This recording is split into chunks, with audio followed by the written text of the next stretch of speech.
On est ravis aujourd'hui d'accueillir Paco Thielman et Bertrand Mandico, que je vais présenter en quelques mots parce que nous les avons invités ici à dialoguer entre eux. Ce matin, nous avons eu Damien Manivel et Eugène Green qui ont dialogué entre eux parce qu'ils partagent les mêmes influences, même si Eugène Green n'aime pas ce terme. Ils partagent les mêmes influences, les mêmes zones, je dirais, d'inspiration. Mais avant que de lancer la discussion entre nos deux invités, on vient d'évoquer le minimalisme et j'ai l'impression que vous êtes deux maximalistes, si j'ose dire. Alors, on va d'abord présenter Pacôme. Alors, Pacôme, donc, Thielman, est un essayiste, mais aussi un réalisateur, je dirais, pour le faire vite, parce que je pense que tout le monde le connaît ici, qu'il est un essayiste qui s'attache essentiellement à la culture pop. Alors c'est assez réducteur de le dire ainsi, parce qu'il faut... c'est pas bien.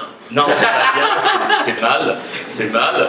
Et je citerai ici ces deux, à titre d'exemple, ces deux derniers essais, ces deux derniers remarquables essais, La victoire des 100 rois, et qui est sorti l'année dernière, il me semble, et cette année, enfin fin d'année dernière, Sycomore, Sycamour, qui est un très très beau livre sur en fait la douleur d'aimer, et Pacôme nous dit comment surseoir à cette douleur d'aimer.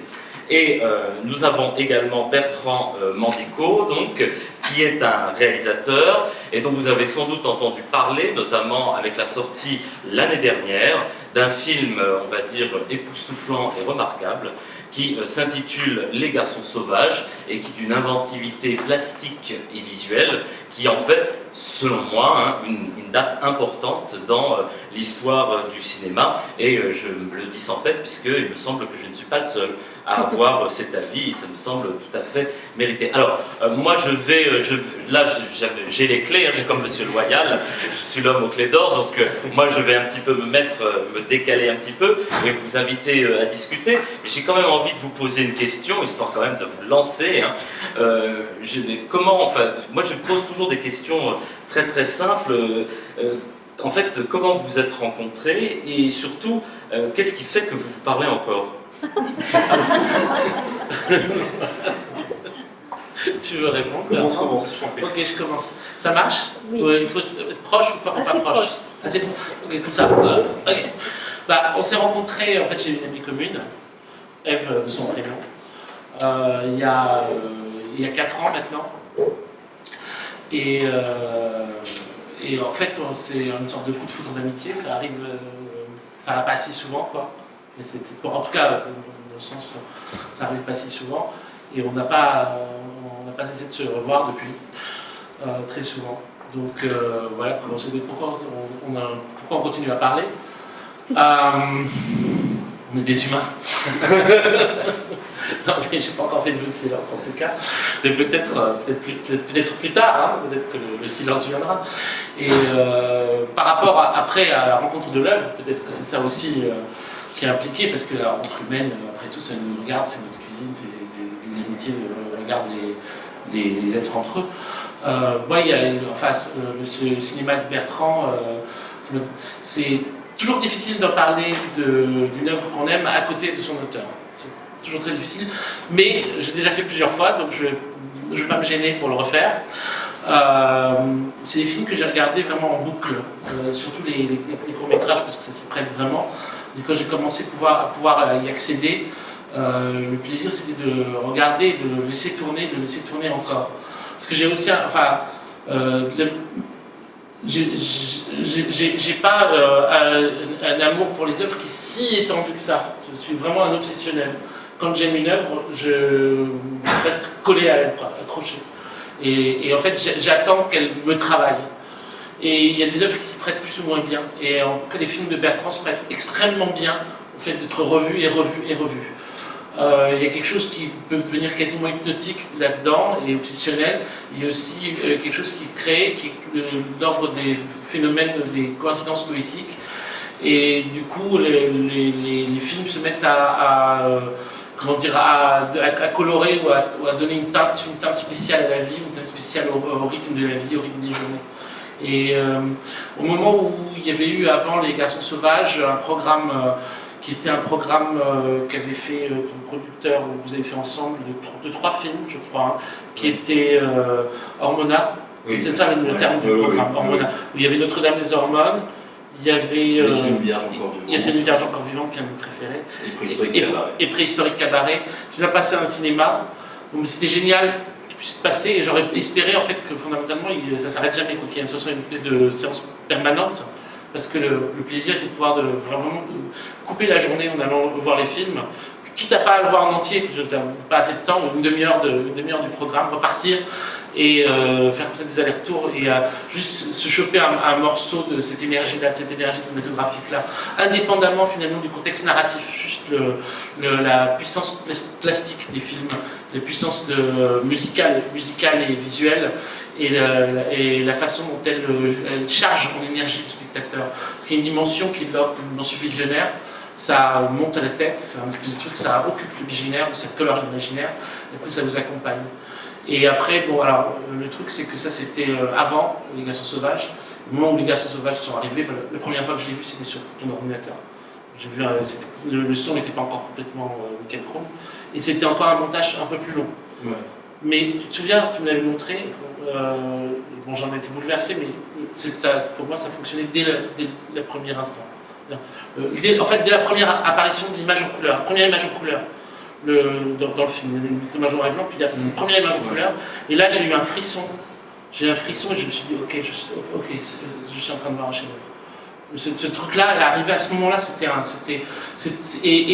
truc qui s'associait, alors après au niveau thématique, ou au niveau de ce que ça comprend en termes d'intuition poétique. Le film se termine, ça a été souvent répété, souvent redit par la phrase « L'avenir est femme, l'avenir est sorcière ».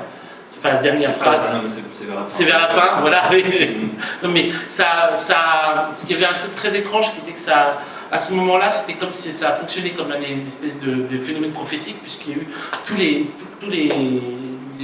un an, ou même pas un an après, tous les trucs autour des sorcières qui sont arrivés. Depuis le livre de Chloé Delhomme jusqu'au livre de Mona Chollet, en passant par les émissions de Céline Duchesnay à France Culture, etc. Il y avait un truc comme si le film avait appelé un soulèvement de sorcières. C'était vraiment ça. Il y avait un truc où, à partir de maintenant, les sorcières vont commencer à parler. Et pour moi, ça avait quelque chose de presque aussi fort qu'un poème de Rimbaud à ce niveau-là. C'est-à-dire que ça change, le truc où d'un coup, la vie qui suit va changer. Le film a cette puissance magique. Une phrase est prononcée ou une image est montrée, et ça va s'actualiser. Et ça a cette puissance prophétique immédiate. Et c'est ça que je vois dans ce que fait Bertrand. Donc, inutile de vous dire à quel point c'est important. C'est-à-dire que c'est comme si on me tirait une carte des tarots. C'est un espèce de truc, c'est genre, voilà ton avenir. C'est pas mal. Et Bertrand, vous, comment est-ce que Pacôme vous fait lire ces essais d'abord, ou est-ce qu'il y a plus, quelle est la manière dont est-ce que vous interagissez? Ça me laisse sans voix, tout ce que tu as dit, donc il faut que je m'en remette. Je suis désolé, c'est l'exercice. Moi, ce qui nous différenciait, c'est que moi, je te connaissais. Enfin, en tout cas, je connaissais certains de tes livres que j'avais lus. J'avais vu aussi tes films, le dispositif que tu co-signes. Je me disais, mais quels sont ces gens, quelle est cette société secrète qui est en train de nous envoyer des images, des messages comme ça, et j'ai découvert que c'était toi qui était entre autres derrière ces films. Et puis, donc voilà, j'avais pris de l'avance, quoi. Et j'étais complètement fasciné, comme toujours, parce que Pacôme relie des œuvres, des personnalités importantes, trouve une cohérence comme ça, et de livre en livre, il élargit comme ça son univers, ses réflexions, mais comme un Ulysse qui irait naviguer dans des grandes mers, les naufrages, c'est pas des naufrages négatifs, hein, le ramène toujours sur les plages de ses amours, quoi. Lynch est toujours là, etc. Donc voilà, ça c'est ce qui me fascine. Alors, pour répondre à votre question, non, je ne lis pas en amont les livres de Pacôme. Je les ai une fois qu'ils sortent de chez l'imprimeur, tout chaud, et Pacôme a la gentillesse à chaque fois de me les offrir. Voilà. Et je voudrais revenir sur ce que Paco me disait à l'instant à propos de votre film. Il parlait finalement d'une puissance plastique, d'une sorte d'explosion. Et tout de suite, Paco, tu as employé différents sens, tu as employé les différents arts, tu as employé musical, tu as employé visuel. En fait, est-ce que justement, Les Garçons Sauvages, pour toi, c'est pas finalement une sorte d'objet hyper pop, dans le sens pas seulement un objet pop, mais un objet, c'est-à-dire une sorte de maximalisme de la pop, un petit peu comme si tu avais trouvé ton nirvana.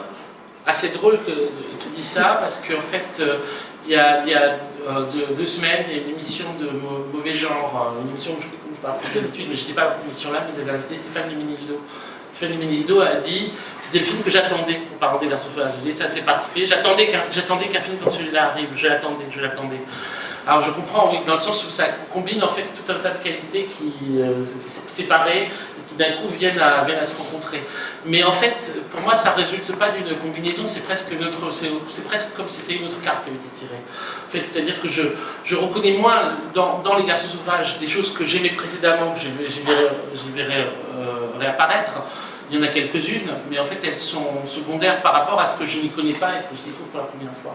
Mais oui, ça joue par contre presque à tous les niveaux des émotions, visuelles, auditives, totales. C'est très plein, mais bien sûr ça c'est sûr que j'adore ça. C'est plus rare pour moi d'aimer un film très vide avec juste un petit point au milieu, comme ça. Oui, je suis moins dans un truc minimaliste. Ça c'est sûr, c'est plus compliqué. Ça peut arriver quoi, mais disons que c'est plus compliqué. C'est la dimension, comme on dit souvent baroque, oui, peut-être que ça s'y prête, en tout cas peu pleine, ouais, tout à fait. Mais pleine de peut-être quelque chose qui semblait m'apparaître en tout cas plus pleine de promesses pour l'avenir. C'est comme si le film était... à moindre mesure, mais il y a ça aussi dedans, dans le film de Yann Gonzalez, Un couteau dans le cœur, qui est sorti pas si longtemps après, c'est 6 mois, quelque chose comme ça. J'y ai vu aussi comme une autre, un autre signe que les temps sont venus. C'était comme des sauts, mais d'une apocalypse en chantant, quoi. L'apocalypse, le happy apocalypse. Et c'est des sauts qui s'ouvraient comme ça. Et oui, à plein de niveaux. C'est-à-dire que c'est quelque chose on en a parlé parce que d'une certaine façon, c'est sûr que par rapport même sur un point de vue des, on va dire, des sujets de société ou des choses comme ça, Les Garçons Sauvages, arrivé juste avant, qui est tout un tas de renouvellement aussi même de questions féministes. Et c'est sûr que le film portait ces trucs-là, sans que tu le veuilles forcément, parce que c'est pas des films à thèse, mais qu'ils étaient immergés, en tout cas ou plein d'un bouillonnement. C'est comme c'était le truc du précurseur sombre avant l'orage, là, le truc d'Ordeleuze, là, c'est ça, ou le son précurseur. Précurseur sombre. C'est comme si tu chopais le précurseur sombre d'un moment de l'activité humaine, quoi.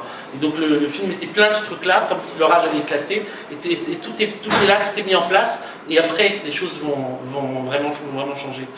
J'ai l'impression ça. On verra ensuite à quel point ça se vérifiera sur les 10 ans à venir. On n'est pas là non plus pour tirer des plans sur la comète. C'est même pas sûr que la planète est encore là dans 10 ans. Donc que ce soit une calme, quoi. Calmons nos ardeurs. Mais c'est ça que je le vois porter. Je sentais soudain un avenir possible à travers ce qu'on propose Les Garçons Sauvages. Oui, ouf, on souffle, ça commence, ça y est. En plus, c'était lié aussi à un truc par rapport au cinéma français, aussi un truc par rapport à l'angoisse qu'il peut représenter pour quelqu'un, je ne sais pas, qui aime un certain type de cinéma, le cinéma français, pendant longtemps. Bon, j'ai une adoration pour Rivette, mais à part Rivette, sur les quasiment 30 dernières années, j'étais complètement abandonné. Je ne trouvais pas du tout de nourriture. J'étais en quête de quelque chose, ça c'est sûr, comme on attendait que quelque chose apparaisse qui change, qui refasse revenir aussi une puissance. Aujourd'hui, c'est extrêmement, ce terme-là apparaît comme complètement à côté de la plaque où il a très mauvaise presse, mais quelque chose qui, en tout cas, a à faire avec le surréalisme.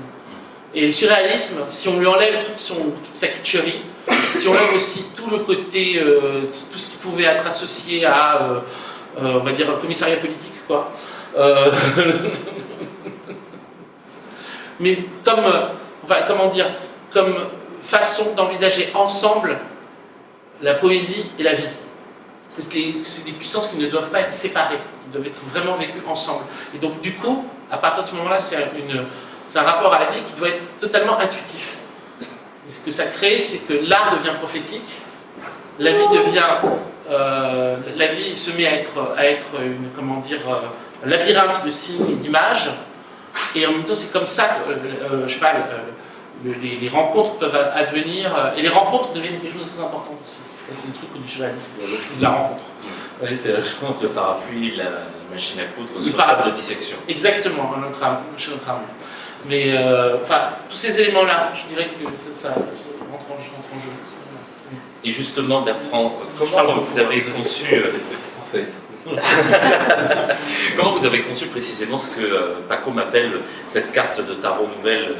Est-ce que vous avez tout de suite, comment plastiquement vous l'avez imaginé? Est-ce que les choses se sont imposées à vous? Et de quelle manière ça s'est constitué plastiquement pour vous? Est-ce que c'était une évidence? Parce que peut-être pour les gens qui ne l'ont pas vu, mais il y a une ampleur visuelle dans Les Garçons Sauvages qui, effectivement, c'est très juste, dessine chaque séquence, chaque image, comme une sorte de déflagration et qui réemprunte des codes visuels qu'on a pu voir, qui les cite, mais qui les réinterprète et les réinjecte dans une plasticité très très neuve. Voilà. Et donc là, moi j'en parle de manière un peu sophistiquée et élaborée, mais justement, vous, quel était le dessin premier de votre film, plastiquement? Le désir de me confronter à un genre qui était le cinéma d'aventure, le récit d'aventure, avec des emprunts aussi à la littérature enfantine, à Stevenson, les souvenirs de Tournier, William Burroughs aussi, enfin un télescopage comme ça de références qu'on n'a pas l'habitude de faire cohabiter peut-être. Et puis une intuition par rapport à une première image des jeunes garçons qui sont dans la jungle, dans une jungle luxuriante, étrange, et qui vont aller vers une métamorphose révélatrice. Et voilà, ça c'était la première intuition, cette idée de voyage comme ça. Et là j'ai commencé à mettre en place mes notes, à assembler, à coller, à essayer de me surprendre moi-même, et puis c'était un peu long la gestation, c'est-à-dire c'est des récits que je porte pendant un moment, et puis quand j'ai eu l'opportunité de l'écrire, que le producteur m'a dit fonçons sur ce projet, j'ai déroulé le récit, et c'est venu, j'allais dire naturellement, quoi. Par rapport à tout ce que j'avais fait précédemment aussi dans mes courts-métrages, tout ce que j'avais expérimenté, j'ai pu continuer à aller vers cette esthétique-là, où je mêle le tournage en studio, le tournage en décor naturel, et je fais en sorte que le décor naturel ressemble à du studio, et que le studio continue à ressembler à du studio.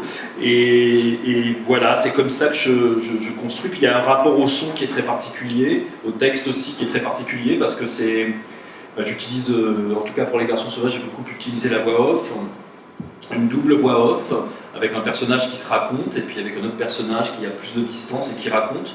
Donc j'ai travaillé vraiment sur la musicalité de ce duo, et comme je ne prends pas de son pendant que je fais mes films, j'ai tout loisir de me concentrer sur l'imagerie, sur le jeu physique, et puis après, le travail sonore, qui est vraiment la partie, tout est fait au tournage, mon parti pris, c'est de tout solutionner au tournage. Et après là, il y a un travail sur la partition sonore qui est assez long, où je fais revenir les acteurs, les actrices en l'occurrence, qui se synchronisent.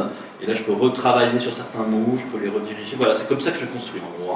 Là, je vous donne c'est peut-être pas très passionnant, mais en tout cas la recette, et peut-être que je réponds pas vraiment à votre question. Ah si, parfaitement.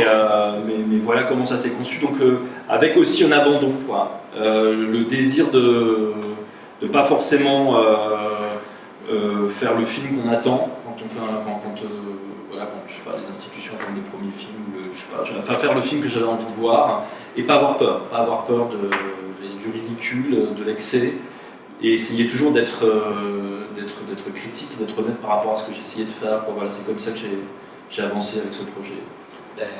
Justement, quand je vous écoutais, je pensais effectivement à une formule que je cherchais tout à l'heure pour qualifier votre film. Je dirais que c'est un paradoxe, une sorte d'image écrite, c'est-à-dire on voit énormément de références, de signes, et puis il y a une fluidité qui passe et qui est justement portée par le récit. Et pour en revenir à tes essais, Pacôme, justement, Bertrand parlait à l'instant d'une métamorphose révélatrice, qui est le cœur du film, on ne va pas tout raconter, cette métamorphose révélatrice. Et justement, moi, en lisant Sycomore, j'ai l'impression que c'est aussi ce que tu cherches dans le diagnostic de cet amour malade qui ouvre Sycomore, c'est-à-dire une sorte de métamorphose révélatrice où finalement dans tes essais, on essaie par l'art, c'est-à-dire en lisant Cavana, partant d'une phrase de Cavana, ou en partant des sonnets de Shakespeare, je crois que tu les avais traduits, voilà, prendre l'art en fait,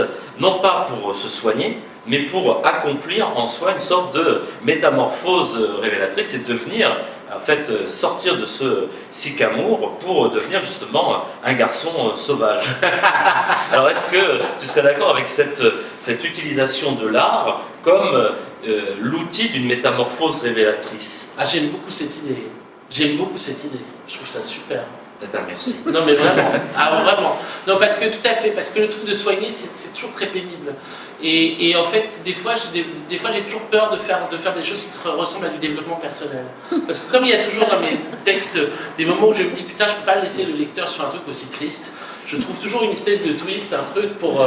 et ça c'est systématique, hein, c'est-à-dire que des fois j'arrive dans des domaines, quand j'étudie des choses, où je me dis putain c'est noir, c'est sombre, c'est désespéré, c'est foutu, c'est les catastrophes, c'est l'hécatombe, je peux quand même pas les laisser là. Tu vois, il y a toujours ce truc-là, et peut-être que je manque de courage, peut-être qu'un jour il faudrait que je fasse vraiment un essai qui se termine mal, juste pour voir ce que ça donne. Pour voir.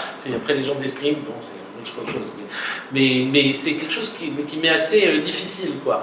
Donc à ce moment-là, il faut un coup de baguette magique. Il faut un Deus ex machina, il faut un tour. Il y a eu plein de mots pour ça, parce que en fait, souvent mes essais disent eux-mêmes ce qu'ils font. Et donc, dans les premiers livres, ça s'appelait le tour, dans le dernier, ça s'appelle le twist. Oui. Mais c'est en fait la même idée. C'est-à-dire, grosso modo, dans le truc le plus terrible, le plus sombre, t'as juste un truc, le truc de dernière minute, quoi. Tu vois, le petit machin qui... Et ça, c'est une méthode cinématographique. Complètement. Ouais. Complètement. Bien sûr. C'est un truc, c'est Shyamalan, ça. C'est Shyamalan. Oui, c'est Shyamalan, c'est-à-dire à la fin on sait que tout le monde est mort, quoi. C'est le sixième sens. Oui, tout à fait. Il était mort depuis le début. Non mais bien sûr, mais en fait toutes les puissances de la fiction, j'aime beaucoup les retrouver dans l'essai. C'est comme ça que je conçu l'essai. C'est un bien grand mot. Mais enfin, depuis que je fais des essais. Et j'ai surtout fait des essais dans ma vie, j'ai fait d'autres choses aussi, mais j'ai fait vraiment surtout des essais. L'idée était toujours d'essayer de mettre les puissances de la fiction au service de l'essai. Et donc, de construire mes essais avec, on va dire, des espèces d'éléments surprenants qu'on pourrait imaginer dans un roman, mais presque plus dans un roman, c'est pas d'aventure, mais oui, ou policier, ou fantastique, enfin, des rebondissements, quoi, ou des constructions à rebondissements, des constructions à à tiroir, et dans ce principe-là, dans ce truc-là, évidemment, la question de la métamorphose, elle est centrale, parce que finalement, elle évite l'écueil du truc feel good, qui serait l'équivalent du développement personnel. Alors, grosso modo, ah oui, c'est pas terrible la vie, désolé, etc., mais tiens, prends ça, puis illusionne-toi un peu, et ça ira, quoi. Créer des lunettes roses artificielles. Donc, si on ne peut pas, en fait, artificiellement repeindre en rose une situation noire, ce qu'on peut faire, c'est changer de monde. Donc, changer de monde, changer de perspective, changer d'échelle. Si on change d'échelle, tout change. Et c'est pas mentir, c'est pas raconter des salades à la personne. C'est juste, tu changes de perspective, tu changes de point de vue, et alors là, c'est autre chose. Et il y a plein de façons de le faire, quoi. Mais c'est un truc, oui, c'est un truc que j'aime systématiquement. Et peut-être que c'est, en effet, il y a quelque chose de comparable à l'opération des garçons sauvages, sans la révéler. Mais quoi, voilà, mes livres commencent Adam et continuent Ève. Et j'ai envie de poser une autre question qui est relative aussi à tes essais, parce que j'ai pas eu le temps peut-être de l'évoquer tout à l'heure, mais si tu écris sur les gnostiques, si tu écris sur l'amour, tu as quand même aussi largement écrit sur David Lynch. Ah oui, oui. Voilà, sur David Lynch, et en particulier sur Twin Peaks. Oui, tout à voilà. fait. Et je crois que au PUF, chez Cadridge, a reparu à la rentrée, justement, tes deux essais qui étaient précédemment parus sur Lynch, Ouais. et un nouveau qui était justement dans un volume assez, moi il me semble, important. Ouais. Alors, est-ce que précisément, parce que Lynch, c'est tout. Lynch, il y a beaucoup de twists, notamment dans Twin Peaks. Ouais. Et justement, quelle est ta vision de Lynch? Qu'est-ce que tu parlais de la fiction pour venir nourrir ta pensée, et justement, qu'est-ce que Lynch t'apporte comme, je dirais, substrat herméneutique, pour le dire simplement? Alors c'est assez énorme parce que j'ai l'impression que ça doit être une des œuvres sur lesquelles j'ai le plus écrit dans ma vie. Lynch. Je crois que j'ai vraiment. Et quand j'ai commencé, en fait, j'ai quasiment écrit pour essayer de comprendre Lynch, on pourrait dire. C'est à peine exagéré. Alors, grosso modo, j'ai commencé à écrire quand j'avais 17 ans, 18 ans, et c'était au moment où il y avait Twin Peaks. Et parmi les premiers trucs que j'écrivais, mais c'était des trucs qui sont honteux, quoi, que je ne vous montrerai pas parce que c'était zéro, mais c'était déjà des tentatives de compréhension de Twin Peaks. Donc c'est un truc que j'ai fait toute ma vie, essayer de comprendre Twin Peaks. Donc c'est cool, il m'avait fait avec saison 3, il m'avait filé du boulot pour 40 ans là. Premier Twin Peaks, on va dire, il y avait une quarantaine de mystères, là. Il y en a 4000, donc c'est bon. Je peux t'amuser longtemps. Non, alors, qu'est-ce qu'il apporte? Évidemment, c'est un truc énorme, c'est-à-dire que grosso modo, c'est un matériau, et surtout enfin, il y a un truc très spécial dans l'œuvre de Lynch et dans sa personnalité, vraiment spécial. C'est spécifique, c'est quasiment et les deux doivent être considérés comme fonctionnant ensemble. C'est-à-dire que Lynch, en interview, il dit jamais rien. Et c'est insupportable, et on peut l'adorer, sauf quand il raconte des anecdotes. Quand il raconte des anecdotes personnelles, elles sont super et tout ça, mais dès qu'il doit parler du sens de ses films, c'est insupportable et on se tape la tête contre un mur. Il répète toujours les mêmes choses et c'est toujours très vide. Et ça va jusqu'à sur la saison 3 de Twin Peaks, que les amis du cinéma ont fait vraiment un entretien. C'est peut-être un des plus longs que j'ai lu les derniers temps sur Lynch. Je ne sais pas si c'était pas 20 pages, enfin, j'ai l'impression qu'il ne s'arrêterait jamais. Et j'ai vu qu'ils s'étaient mis mais comme des fous de l'ordre et TC pour essayer de lui faire dire quelque chose, mais un tout petit peu, quoi. Un début, une amorce d'interprétation. Juste genre, mais ce personnage, genre, vous l'aimez bien, quoi.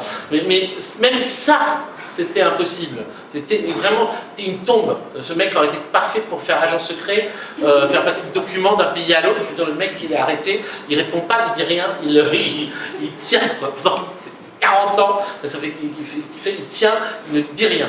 Et ça, c'est contrebalancé par le personnage de Gordon Cole dans Twin Peaks, qui montre des séquences énigmatiques à ces agents du FBI que eux doivent interpréter. Ils sont remplis de signes. Et donc, du coup, cette espèce de balance entre d'un côté la personnalité publique de Lynch et donc son personnage répondant dans Twin Peaks, et ce qu'en fait il faut comprendre de ce personnage répondant dans Twin Peaks, donne l'impression qu'en fait le spectateur il est missionné, que moins Lynch en dira, plus il faudra en chercher. Que s'il dit rien, c'est pas parce qu'il en sait rien et qu'en fait il a fait ça sans savoir pourquoi, mais au contraire c'est très très très important qu'on le trouve, mais qu'on le trouve nous-mêmes. Donc du coup ça crée, c'est peut-être une fiction de ma part, c'est peut-être une illusion de ma part, c'est peut-être un délire, mais dans mon rapport à Lynch, j'ai l'impression que je dois résoudre l'enquête, quoi. L'enquête impossible, voilà. Et donc ça fait sortir un Bob en soi, en fait. Alors, le truc, tout à fait, c'est que ça fait rentrer dans le cercle des sycomores et ça te fait vivre dans le cercle des sycomores pendant longtemps. C'est sûr, je fais vite parce que putain, Bertrand, il n'a rien dit là. 1 heure.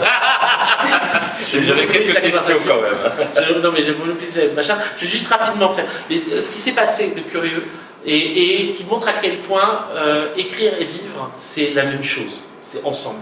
C'est que j'ai écrit le livre sur Twin Peaks. Le livre sur Twin Peaks termine sur le fait qu'à partir du moment où Lynch a terminé Twin Peaks, il est en fait au même point que son personnage Cooper, c'est-à-dire qu'il est dans le cercle du sycomore, il n'arrive pas à en sortir. Et que les films suivants, ils vont être dans le cercle du sycomore, il ne va pas réussir à en sortir. Et donc, du coup, Lost Highway, Land Drive, Inland Empire, c'est pas des films de Lynch, c'est des films de Bob. Et bon, c'est une hypothèse, hein. Et c'est pour ça que tout a changé dedans. Par rapport au truc d'avant, etc., c'est pour ça qu'il n'y a pas de happy end, c'est pour ça qu'il n'y a plus de nourriture, c'est pour ça qu'il n'y a plus de. Les relations entre personnages, les relations amoureuses, elles sont. Bref. Et en fait, à partir du moment où j'arrive à ce truc-là, moi, tout peinard, tout tranquille, qu'est-ce qui m'arrive, même pas quelques mois plus tard, je tombe amoureux, mais dans un truc de cycle-amour complet, d'amour malade. Et je vais rester bloqué sur ce truc-là pendant 5 ans. Bon, moins longtemps, mais donc en fait, ouais, quand on travaille sur un sujet, en fait, on épouse le récit lui-même. Il faut faire très gaffe, quoi, pour ce mot. Et alors, Bertrand, on en parlait, c'est le titre des journées. On a évoqué l'influence majeure de Lynch sur Pacôme dans sa quête herméneutique, et précisément vous, parce que c'est quand même une image, on en a parlé tout à l'heure, très nourrie, et quels sont les cinéastes qui vous ont tout simplement influencé? Est-ce que Lynch, par exemple, vous a influencé?